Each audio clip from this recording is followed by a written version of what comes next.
Sergio Silva, commentare una sconfitta subita tra l'altro per autogol contro il Viareggio, che partita hai visto? Penso che oggi abbiamo fatto una partita come forse non si aveva fatto in tante altre partite.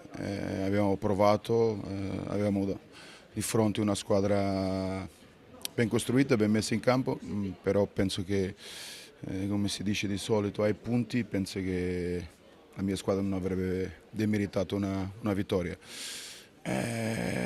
Abbiamo perso, sono 3 punti che lasciamo per strada, cercheremo di avere questo spirito, questo atteggiamento, questa voglia in altre partite per poterli prendere questi 3 che abbiamo perso oggi.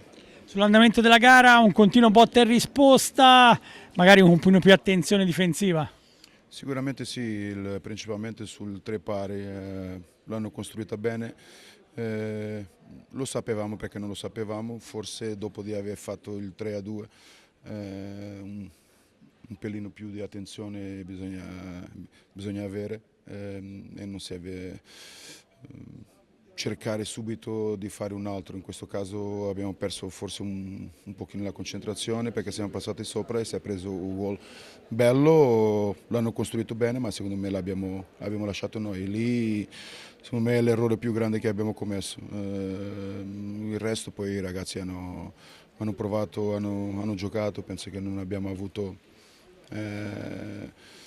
la fortuna che bisogna avere anche per vincere certe partite contro certe squadre perché loro sono forti, sono fortissimi, infatti la classifica lo dice e se tu non hai anche quella fortuna è tutto molto più complicato perché poi oggi ai ragazzi non posso dire niente, abbiamo cercato tante volte quel cuore che serve anche questo e tante altre volte con la testa siamo arrivati in porta, il portiere ha parato. Capitano queste serate così, 2 gol un po' strani, capitano, conta il risultato finale, quindi facciamo mea culpa su queste cose, andiamo avanti, pensando che bisogna avere però questo spirito, questo atteggiamento e questa voglia di giocare con i compagni, fare quello che siamo abituati e che ci viene meglio. Se è così penso che possiamo dare fastidio anche a squadra più importante di noi in questo campionato.